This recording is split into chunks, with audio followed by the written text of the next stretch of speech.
Welcome students, welcome again. आज हम बात करेंगे class +1 chapter number 2 that is relations and functions की। इसके ऊपर पहला वीडियो हमने आपके ऑर्डर्ड पेयर्स और मल्टीप्लीकेशन दैट इज डिस्कस कर लिया है।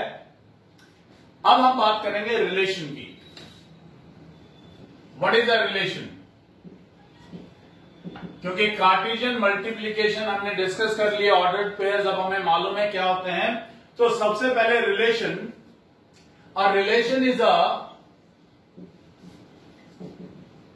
Subset of A cross B. अगर एक रिलेशन को हम ए से बी डिफाइन कर रहे हैं तो वो हमेशा सबसेट होगा Cartesian product of A and B का। And this is true both ways, means if and only if अगर R सबसेट है A क्रॉस B का then R is called a relation। और अगर कहीं हमें पता चल गया that R is a relation तो इसका मतलब R definitely will be subset of A cross B। अब बात करते हैं किसी रिलेशन को हम कितने तरीकों से रिप्रेजेंट करते हैं। अब चैप्टर नंबर 1 सेट्स में हमने ये सीख लिया था कि भाई किसी भी सेट को हम दो तरीके से रिप्रेजेंट करते थे। वहां पर one was tabular form and another was set builder form. अब ये भी एक सेट है तो इसका मतलब वो दो तरीके तो इसके पास भी हैं। So we can represent relation in number 1 tabular form, number 2 set builder form,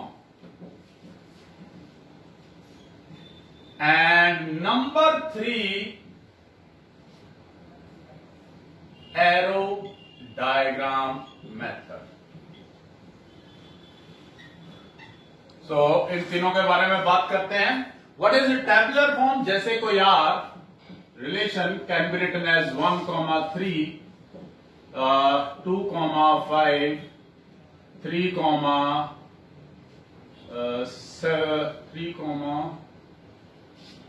6 or and so on, whatever। Same way set builder form में how we will write x y such that x belongs to A and y belongs to B, और जो भी उनके बीच में एक relation हुआ वो। Arrow diagram method, जैसे ये सेट A, ये सेट B, यहां पर एलिमेंट 1, 2, 3, यहां पर 3, 5, 6, 1 belongs to 3, 2 belongs to 5, 3 belongs to 6। This is your arrow diagram method to represent any of the relation। अब एक और बात आती है कि किन्हीं दो सेट्स के ऊपर कितने रिलेशंस हो सकते हैं। How many relations a set of two sets can have. मान लीजिए सेट ए है, इसके पास एलिमेंट्स है 1, 2 एंड 3। सेट बी है, इसके पास एलिमेंट्स है 3, 5 and 7। So how many relations this can have? This can have the relations, अगर अब आपको मालूम है n of a is 3, n of b is also 3, so it will be 3 into 3 that is 2 raised to the power 9 number of relations it can have. तो इतने subsets हो सकते हैं। आपको वही मालूम है कि relation is a subset of A cross B. तो ऑटोमेटिकली ए क्रॉस बी के एलिमेंट कितने आएंगे? There will be 9 elements. So 9 elements होंगे अगर किसी एक सबसे बड़े सेट के, तो उसके सबसेट्स कितने हो सकते हैं? Automatically 2 raised to the power 9। तो आगे बात करते हैं कि रिलेशंस को रिप्रेजेंटेशन हमें समझ में आ गई है। इसके बाद बात करेंगे डोमेन, रेंज एंड कोडोमेन।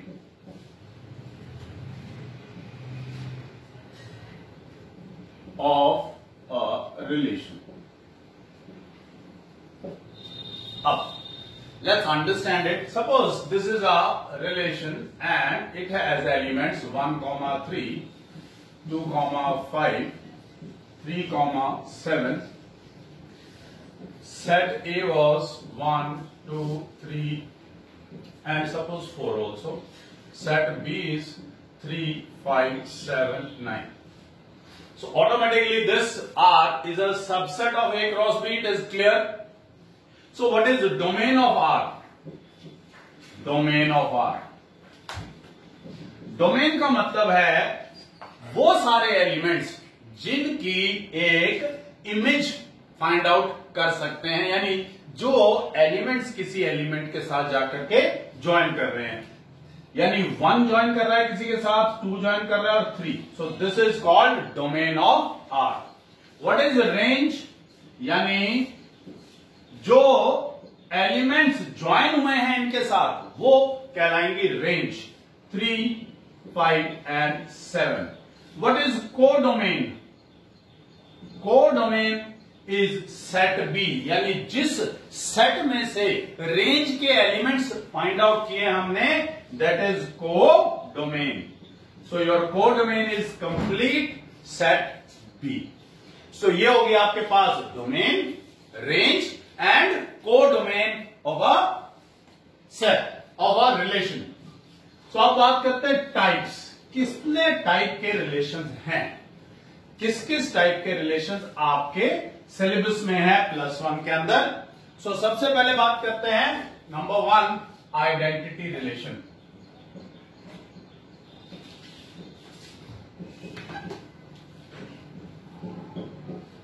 एक ऐसा रिलेशन जिसके अंदर केवल अगर 1 जुड़ा है तो सिर्फ 1 के साथ, 2 जुड़ा है तो सिर्फ 2 के साथ, 3 जुड़ा है तो सिर्फ 3 के साथ, 4 के साथ, A के साथ, B के साथ, राम के साथ, सीता के साथ. दैट इज, यानी जिस एलिमेंट की इमेज है वो एग्जैक्टली वही अगर इमेज है तब उस रिलेशन को हम बोलते हैं identity relation. Number 2, identity relation के बाद बात करते हैं universal relation.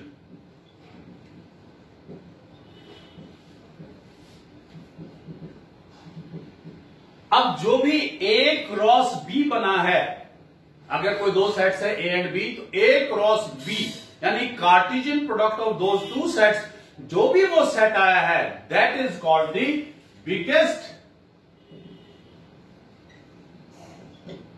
set A cross B is universal set. Universal relation. क्योंकि इन सभी रिलेशंस के अंदर यही सबसे बड़ा रिलेशन बनेगा. सो this is universal relation.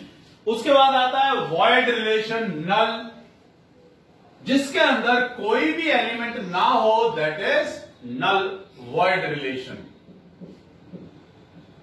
Void relation, null relation means phi, yeah, we can write with the curly brackets, empty curly brackets. That is null and void relation. Next, inverse relation. Inverse relation.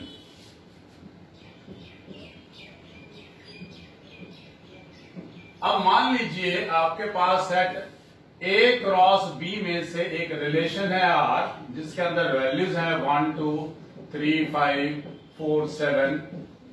So what will be inverse of this? You will just change. जो value आपके पास पीछे थी वो आगे आ जाएगी और जो आगे थी वो पीछे आ जाएगी. That is called inverse relation. इस R का इनवर्स रिलेशन बन गया ये. दूसरे शब्दों में बात करें, R inverse is equal to Y, X such that Y belongs to B and X belongs to A in A cross B. So ये हो गया आपके पास इनवर्स रिलेशन. इसके बाद बात करते हैं हम reflexive relation. Reflexive relation, reflexive relation. ऐसा कोई रिलेशन, मान लीजिए सेट A है 1, 2 and 3 और ऑटोमेटिकली हम A क्रॉस A पे अगर ढूंढ रहे हैं तो ये बनेगा 1, 1, 1, 2, 1, 3, 1, 2, 2, 2, 2, 3, 1, 3, 2 and 3, 3. This is your A cross A. एक ऐसा रिलेशन जिसके अंदर 1, 1, 2, 2, 3, 3 हो। अब आप कंफ्यूज हो सकते हैं कि सर ये तो हमने आइडेंटिटी रिलेशन के अंदर पढ़ा था। आइडेंटिटी रिलेशन के अंदर ओनली दीज एलिमेंट, और रिफ्लेक्सिव रिलेशन के अंदर कुछ और एलिमेंट्स भी हो सकते हैं। This is reflexive. अगर मैं ये हटा दूं तो this is my identity relation. I hope now it is clear what is the difference between reflexive relation and identity relation. Reflexive relation के बाद बात करते हैं हम symmetric relation की। Symmetric relation कौन सा है?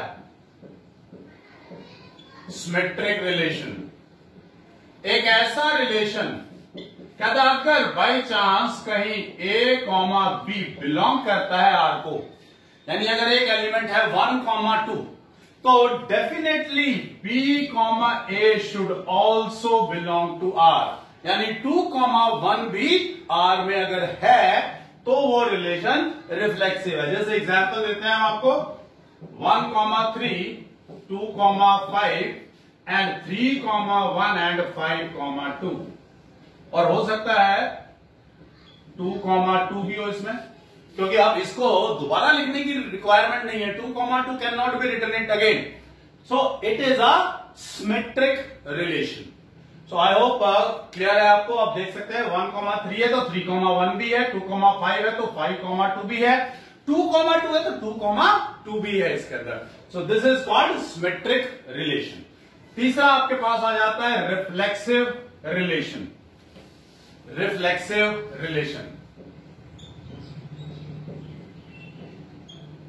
रिफ्लेक्सिव रिलेशन मतलब कहता अगर इफ एक एलिमेंट A, B दूसरा एलिमेंट B, C बिलोंग करते हैं R को, ऐसे दो एलिमेंट अगर R में हैं तो A, C भी R में होना चाहिए। ऐसे रिलेशन को हम रिफ्लेक्सिव रिलेशन कहेंगे। एग्जांपल लेते हैं, जैसे मान लीजिए 1, 2 है, 2, 3 है, 1, 3। सो 1, 2 यानी A, B, C ये दोनों से B, C, तो A, C should also be there in the relation. तो ऐसे रिलेशन को हम बोलते हैं reflexive relation.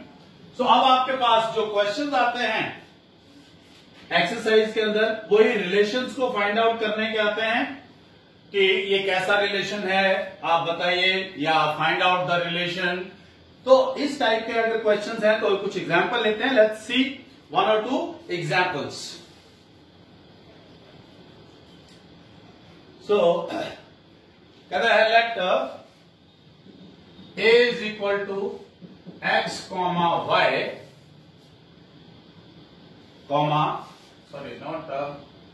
X, Y, Z, और एक B है सेट आपके पास जिसके अंदर एलिमेंट्स हैं 1, 2। Now they are asking find the number of relations. अब आपको number of relations find out करने, तो आपको याद होगा इसके पास एलिमेंट्स हैं n of A is 3, n of B is 2। So number of relations क्या होंगे? Is equal to 2 raised to the power 3 into 2, यानी 2 raised to the power 5. That is, there will be 32 exact number of relations. Sorry, 3 2s are 6. That's my mistake. That is 64 number of relations. 3 2s are 6. I just added it. We have to multiply, not add it. So 3 2s are 6, 2 raised to the power 6 means 64 relations will be there. और कैसे questions आपके पास आ जाते हैं? Find the domain and range of a relation.